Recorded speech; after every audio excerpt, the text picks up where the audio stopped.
Muy bien, la presente charla lo que trata es de lograr una breve introducción a aspectos relevantes de el crecimiento y desarrollo de empresas familiares.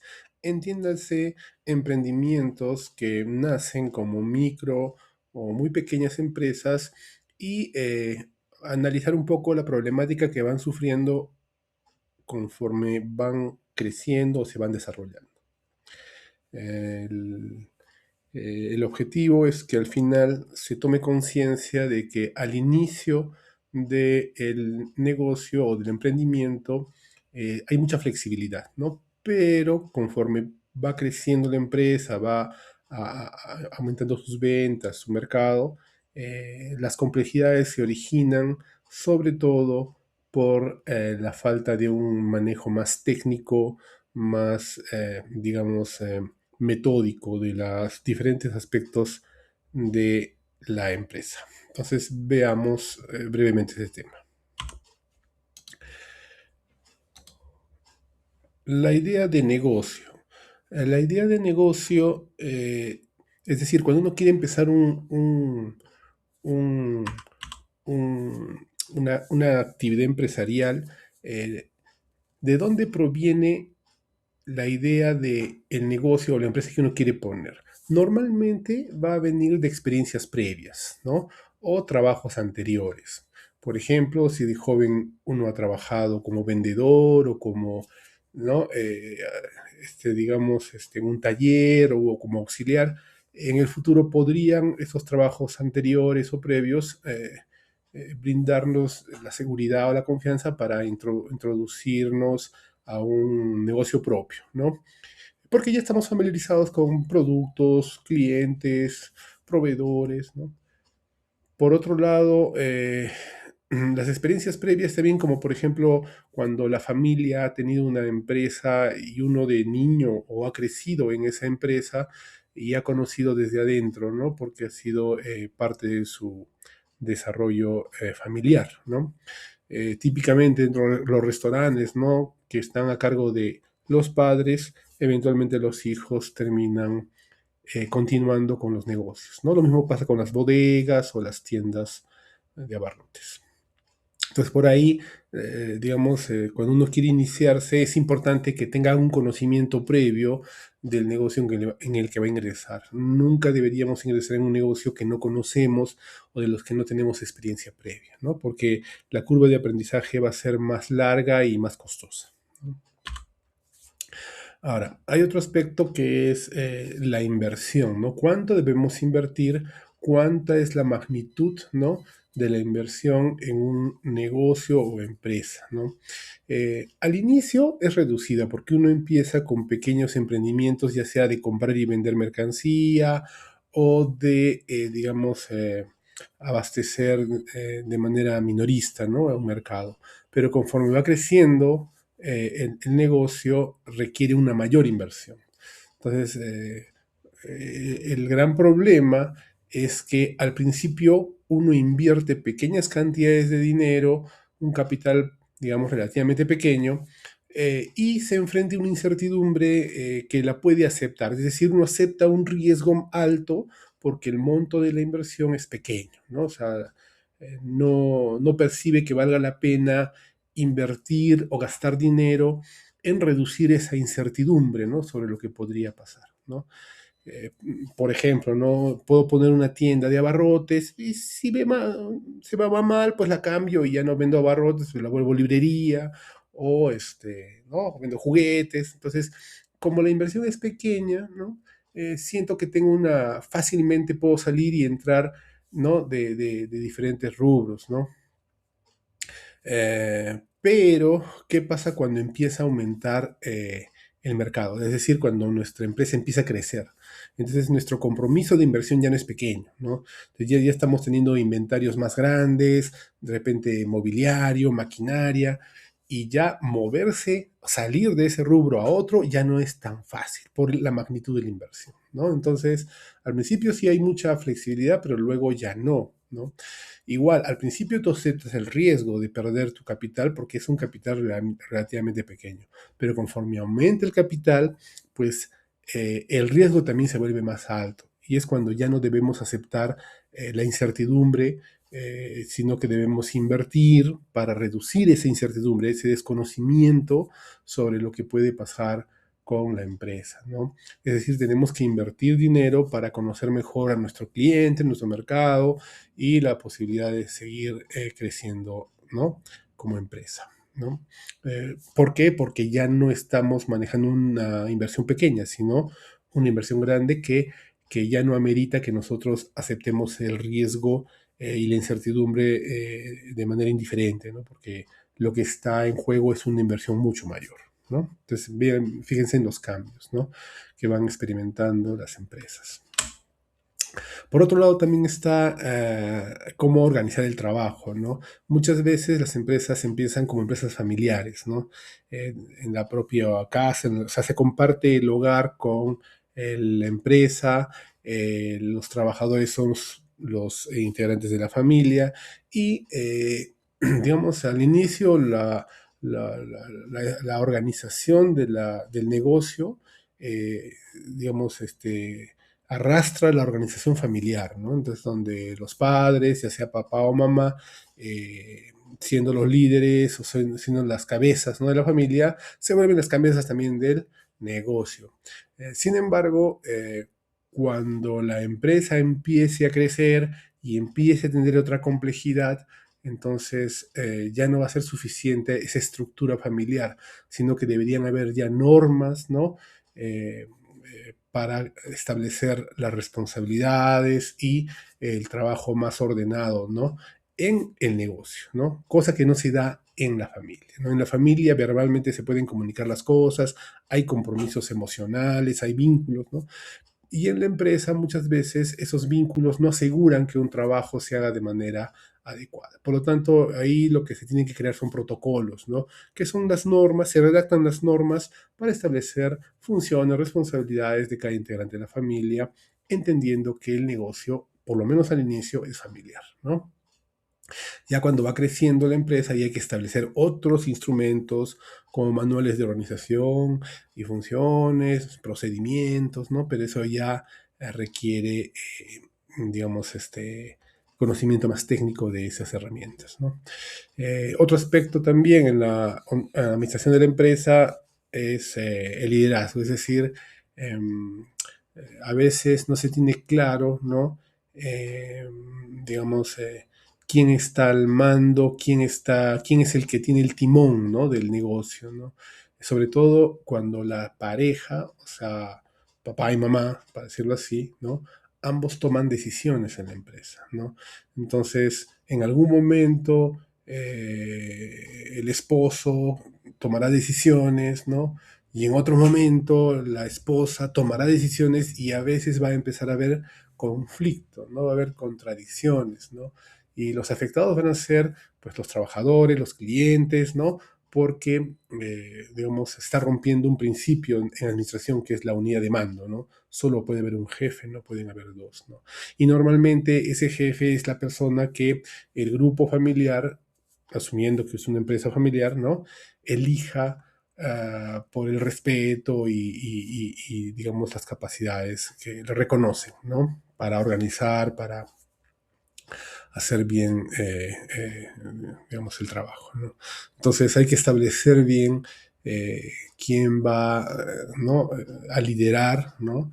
En la empresa. A veces también pueden ser los hijos, ¿no?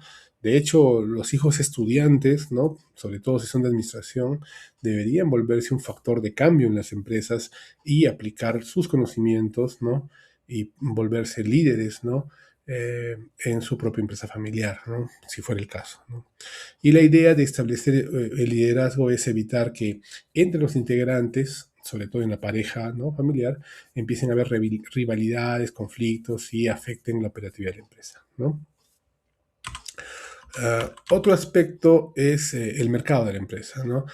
Muchas veces al principio nos sentimos satisfechos porque podemos venderle nuestro producto a nuestro cliente, ¿no?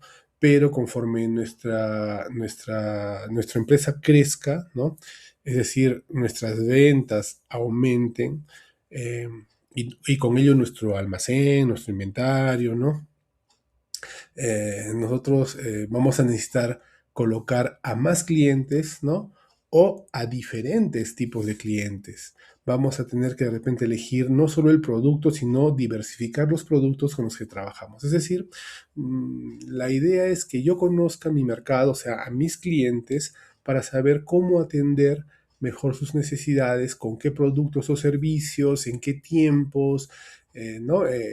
Lo que se llama, digamos, en marketing, ¿no? La atención al cliente, ¿no? Eh, y una vez que yo conozca bien a mi cliente, yo puedo aumentar las ventas, no solo aumentando el número de clientes, sino también viendo diferentes maneras de satisfacer sus necesidades, ¿no? Es decir, o sea, la empresa no debe conformarse con tener clientes que le compran, ¿no? Sino debe preocuparse por que esos clientes, ese mercado, sea creciente, ¿no? Que cada vez haya más clientes, ¿no? Y a veces cuando es la empresa muy pequeña, hay un conformismo, ¿no? Y no se preocupa por hacer crecer ese mercado, ¿no? Entonces, para hacer crecer ese mercado, uno tiene que conocer ese cliente, conocer sus necesidades, ¿no? Sus deseos, es decir, cómo materializa, en qué tipo de productos o servicios materializa aquello con lo que quiere satisfacer sus necesidades, ¿no? Y también conocer su capacidad de pago, es decir, saber hasta qué monto, hasta qué precio está dispuesto a pagar para no salir de ese umbral, ¿no? De demanda que puede ejercer el cliente, ¿no? Entonces, todo ese conocimiento no es intuitivo, ¿no? Uno se forma, uno estudia para poder analizar su mercado y a su cliente. Otro tema relevante son los costos, ¿no? Muchas veces se trabaja cuando se empieza una empresa con costos totales, es decir, cuánto ha sido el costo, cuántos son los ingresos y por diferencia uno percibe una utilidad o ganancia, ¿no? Pero en realidad lo que tiene que, digamos, conocer, aparte de sus costos totales, sus ingresos totales, es el costo unitario, ¿no? Porque el costo por unidad que produce o que comercializa, ¿no? Eh, o por servicio que presta, es el que va a determinar si va a haber ganancia o no, ¿sí? Entonces, muchas veces sabemos que tenemos ingresos y que tenemos costos y que por diferencia hay una ganancia, ¿no? Pero en realidad estamos, digamos, en algunas transacciones ganando dinero, en otras perdiendo, ¿no? ¿Por qué? Porque a veces hacemos descuentos que nos hacen ofrecer un producto por debajo de su costo unitario, con lo cual esa operación genera pérdida, ¿no? El ejemplo de los taxistas, ¿no? ¿Hasta dónde se puede reducir la tarifa a un taxista para un, este, para un servicio, ¿no? Si el taxista dice 8 soles y en el regateo llega hasta 6, la pregunta es, con 8 soles ganaba dinero, pero con 6 seguirá ganando dinero. Entonces, si el taxista solo cuenta su dinero al final del día, probablemente por diferencia va a encontrar una ganancia, ¿no? Pero en algunas transacciones, como no conoce su costo unitario, asumimos que su costo unitario era 7, todas las transacciones de 6 soles fueron a pérdida, ¿no? Aunque al final del día gane dinero, muchas de las transacciones le hicieron perder dinero. ¿Por qué? Porque conoce sus costos totales, pero no conoce sus costos unitarios, ¿no? Otro aspecto es que no considera todos los elementos del costo que debería considerar, ¿no? O sea, pensar que los únicos costos operativos, ¿no? De un taxista son la gasolina y los repuestos, ¿no? Es un error, ¿no?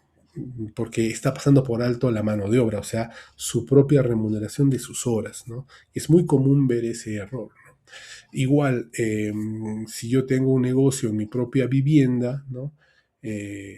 Considerar que los costos solo son, ¿no? De servicios o del producto, y no considerar que hay un alquiler que yo estoy dejando de cobrar, ¿no? Eh, pues ese es un error, ¿no? Porque ese costo del alquiler, que es un costo de oportunidad, debería considerarse, ¿no? Entonces, por un lado, no se conocen bien cómo establecer los costos totales, por lo tanto calculan más la ganancia o utilidad, y por otro lado, no conocen el costo unitario, entonces al momento de negociar o o digamos, establecer el precio de una transacción, podrían caer en pérdidas, ¿no? Por desconocimiento, ¿no? Nuevamente, para poder manejar bien tus costos, tienes que estudiar, ¿no? Es un tema de desarrollo de una capacidad, ¿no? De análisis de costos.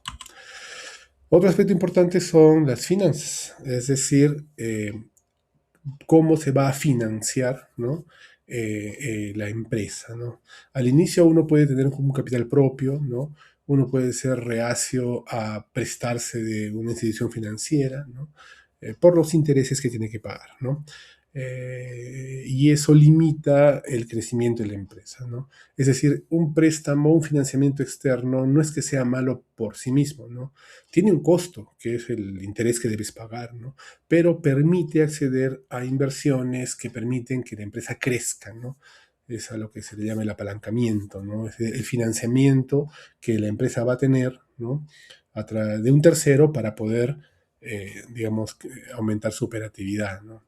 Entonces, muchas empresas que solo trabajan con su capital propio y que van incrementándolo con sus ganancias año tras año, crecen muy lentamente, ¿no? Y muchas veces el tiempo no les alcanza, ¿no?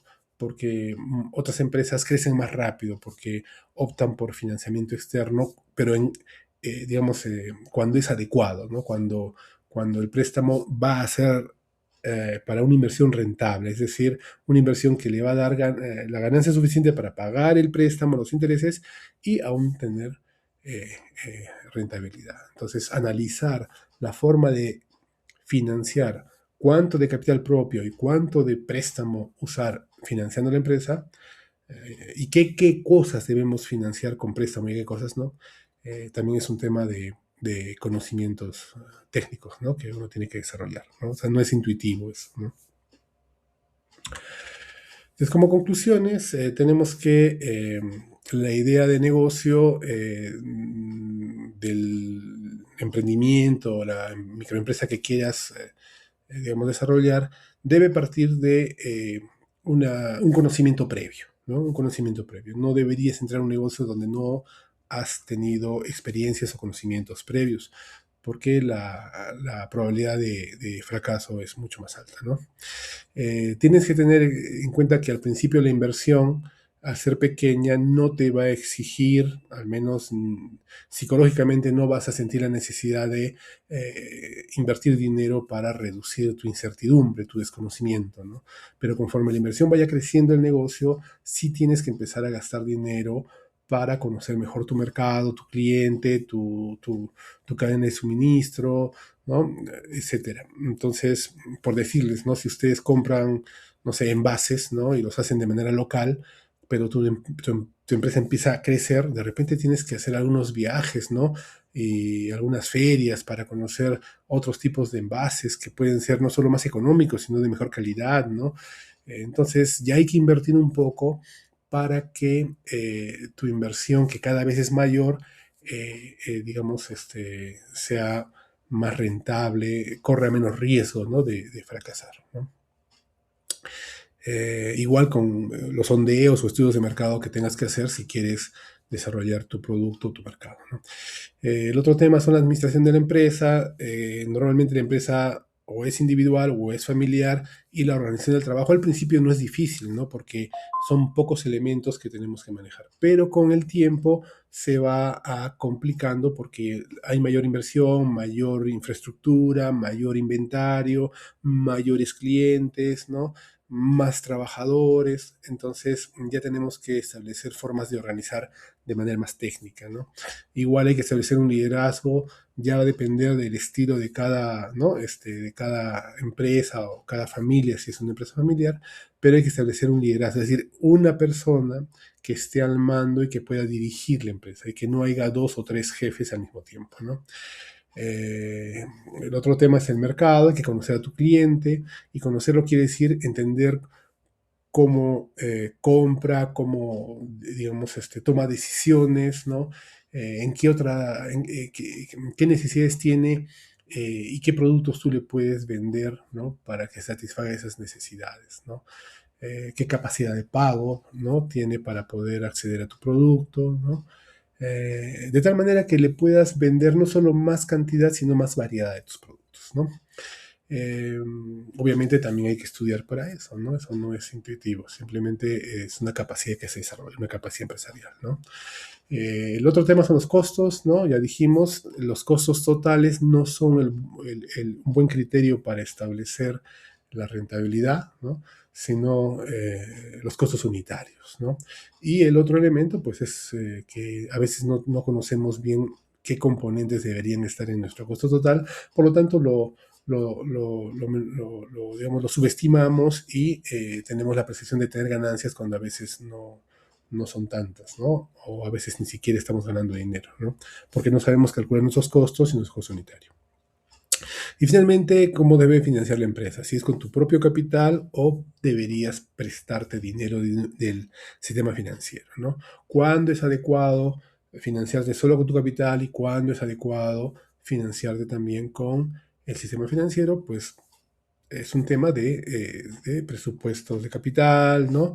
De estructura financiera, que también son capacidades que tienen que desarrollarse, ¿no? Entonces, al final, como conclusión general, eh, todos podemos tener un emprendimiento, ¿no? Podemos iniciarlo, ¿no? Pero digamos que ese emprendimiento se desarrolle, crezca, ¿no? Requiere que en una etapa inicial podamos hacerlo con intuición, con, digamos, hasta con pasión, ¿no? Pero en el transcurso de la vida de ese negocio tenemos que capacitarnos, desarrollar capacidades empresariales, tanto a nivel de administración, finanzas, costos, ¿no? Marketing, para que la empresa no termine quebrando antes del primer año, que es una estadística muy triste que tenemos en nuestra realidad, ¿no? Que más del 80% de las microempresas que empiezan quiebran, ¿no? Antes de su primer año, ¿no? Y justamente es por eso, ¿no? Porque empezar, se puede empezar, pero si no desarrollas capacidades empresariales, no vas a poder mantenerte en el mercado. Entonces, espero que haya quedado más o menos clara la idea de qué aspectos son los más relevantes cuando se quiere desarrollar o crecer tu emprendimiento. Muchas gracias.